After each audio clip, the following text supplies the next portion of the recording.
onge ot maber. To jowetegi nosiro, nowacho ni mamano ni matek kabisa. Eniga achiel nyakorom Gajuang nyakane jo Kenya wit Jamadar Francis Omondi Ogolla e masira mar ndege mano podho yoho mar Okak. Tho mar Jamadar Ogolla noweyo ka Kenya okuyo kendo nyaka sani piny Alego oganda pontiere kod lit ka familia mar Ogolla nono fuok mane Jamadar oweyo. Mond liete mane ogero mane ogeno sir mar Jamadar bende pi wengegi pod nitie ka giparo midhiero ma gikale. Wata Nyambaga nolimo gweng' Manduru e Alego kendo losonwa ripod no machal kodma. Tarik 18 dwe mar Ang'wen higa mar 2024 piny Kenya ne oyuso kod kuyo matamre gi nono bang' wach muoch ni ndek jolweny mar KF-1501 ne olwar e gwenge Masidar mayudore Kabene County ma Elgeyo Marakwet. E sechego ne ok oyangore ni gin ng'a gini mane owito ngimagi e masirano, e kinde manomiyo chuny oganda jo Kenya pod ne medo kuyo kagoyo kibikibi kod kibaji mathoth. Wakati tukaenda hivi tukapata ndege imetawanyika kila kona. Tukapata watu wameungua na moto mkali ilikuwa, tukaingia ndani tukatoa watu. Midhiambo no jatend piny William Ruto kod jolweny mamoko ne ogolo twak e kar jot mar jatend piny ma Nairobi. I am deeply saddened to announce the passing on of General Francis Omondi Ogolla, the Chief of the Kenya Defence Forces. Lendo mane ochudho chuny familia mar Mzee Oyeyo Ogolla bang' yango ni jolweny ochiko kanyakla kod Jamadar mar Kenya, Jamadar Francis Omondi Ogolla, owito ngimane. Bang' jatend piny Kenya lando ndalo 3 mar kuyo kaluwore kod lwar mar otiep yadhwiny. Chenro mar kowo ringre Ogolla thurgi Alego ne ogweng'wech. Kendo nyaka lap mar ndeke ma Kisumu International Airport, Ogolla ne oluwo apaya mare mapile. E kindeno oganda ne pi wengegi mol kalakala ka gikowo wuodgi. Jamadar onindo. Kata kamano, kawuono pogruok nitiere apayani mane opong' chien ka ikowo Ogolla. Higa achiel bang' iko Jamadar, Ramogi TV oyiero mar dok bilo mbaka kod Canon Ezekias Ogolla, ma en owadgi Ogolla mar winjo kaka gisebedo ka gidhach, kendo kongi matoko jal mane sirogi kendo bedo kaka pong' marego e dalagi ne magoro olalgo. To pudo koyot nyaka samaloseni. Nikech kamane ne General omako ne duong'. Big nane wuoyi maduong'. Ting' koro maka. Mana kaka oting'o tieng' dar kod mwandune, tok tieko dar. E kendo mana kaka pek mar liel wuon liele mong'eyo. Lich mar tho Jamadar Ogolla olero ni ne omakogi mana bang' ji ne dar. Tok iko kendo kata sirikal bende ne odar kanyakla kod ji nyaka chiel kawuono. Vile mazishi ilikwisha, hakuna mtu ameshawahi kuja hata kutuambia this is the way forward. Nisi tumokwa mnutie. Kichi moko doke tugeno gi kuom General aeja. Moko onge jonyuolgi. Moko be jonyuolgi nitie to onge yuto. Koro General mnoka utingi. Masani anishwan moko biti mabodho katimie. Moko nyalo dhi kati skul. Amen.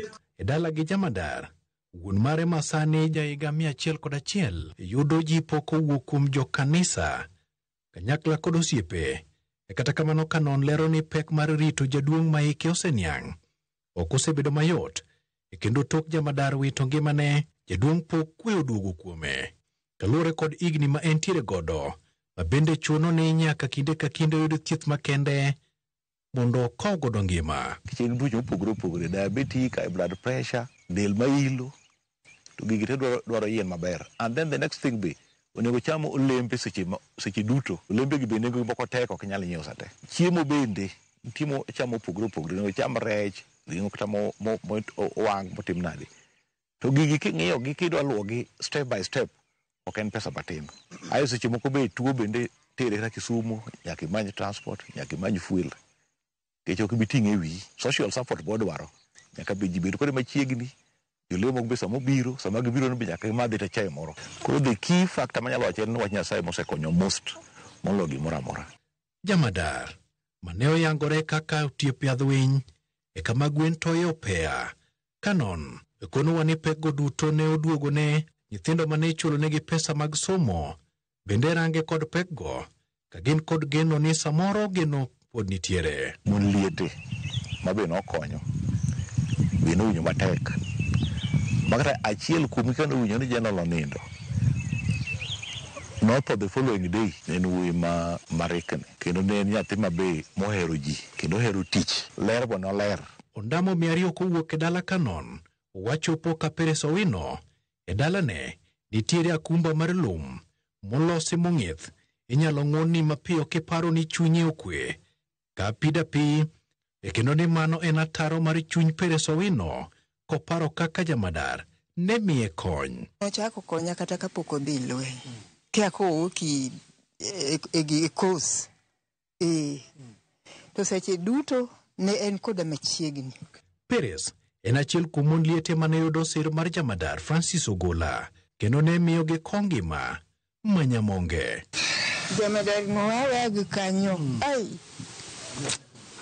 e lela wang'e pi wang'e mol ka lwete kendo okumbone siro godo wiye kendo goyo tamsi e ngimane makiny kaluwore ni sir mane oyudo kowuok kuom jamadar Ogola gi sani onge kendo jal mane sire gi sani oling' thithithi e piny jokoling' thi. Gino mawe kod chuny madang'ne. Nene jaduong' onindo kae to biro to wachona ni kik abed gi chandruok ubro kawo ting'na. Koro nokawo kaka puonjo nyithindo koro sani otek moromo nikech kanyo cha tienda ni ochakre to nene ni gimoro emogwaro achien koro duogo kuot budenda duto kuot koro atuo ma ok anyal. E juma achiel kapok jamadar Francis Ogola ne owito ngimane ne owinjore ochopie kanisa mar ACK St. Thomas Nduru, kanisa mane ochiwe sir mar gedone kata kamano tho ma ok yieng' ne olal kode. Kawuone kanisa kaoling' kata kamano Warado kod Jennifer Wuor man kod ofungu mar yawo hekalu mar Ruoth en opimono ni gik makale pache okoni kane oneno ka ji donjo e kanisa to paro ni jamadar Ogola ema debed ni obiro. General kano obiro an manoyudaga koro kano osebiro monwang'a to an manayawone church koro donjo rango gik matimore e church. Kata odoko ni kanisa pichni kendo ler gi oko. Oinga ma ochiel godo kanisa pok ne otieki. Nyaka ne general dhi dongruok wato dok chien nikech gik manoweyo nonego tim pok otimore. Nonego bed ni geronwa hall pok ogeri. Nonego bed ni fence nwa church pok otimore. Jodak manie alwora Manduru kod Alego nene kod geno mar biro yudo thuolo moko e lweny geno bende oganda ma Siaya County chino kod wengegi kata kamano mano pok otimore nyaka sani. Kano Ogolo tho to ne waparo ni samoro wanyalo bedo ni nitie ng'ama nyalo dino fuok mano Ogola ne nitie to nyaka sani ok waseneno nikech support mano Ogola chiwo. Ogola ne puonjo nyithindo kata nyithindo makie nomiyo support, mondo mag liete nokonyo kendo nyithindo ne ndike tije to ne waparo ni piny owacho ma Kenya ka ne nyalo chiwo support machal kod mano. Nyaka sani waseng'iyo koni kod koni to kwaseneno. Nyaka ne General Ogolo tho geno mane president omiyowa kane obiro e liendo Ogola ok waseneno. Familia Ogola wacho ni bang' tho mare onge welo kata sirikal moseduogo yweyo pi wang' kodgi e yor osiep. Seche gi mabiro dupo na dhi dala ne kuntra ato dala na kata pokane mobire do tie moro achiel manosiepwa to wanyalo losi sim to mabiro kae to tin. Owadgi jamadar e gikone to bedo kod ote makende. Ting koro maka dan man machiegni koro miyo ok oyot. Jakorom Kajwang' ma en achiel kuom kanisa mane jamadar Francis Ogola ochiwe sir mar gedo mare. Kata kamano tok kama goro lal kode mathoth pod dwani mondo timre. Achiel kuomgi en gedo mar ohinga ma orito kanisa niendi manyaka chop seche giendi pok otieki. Walter Nyambaga, Ramogi TV, Nduru, Siaya County.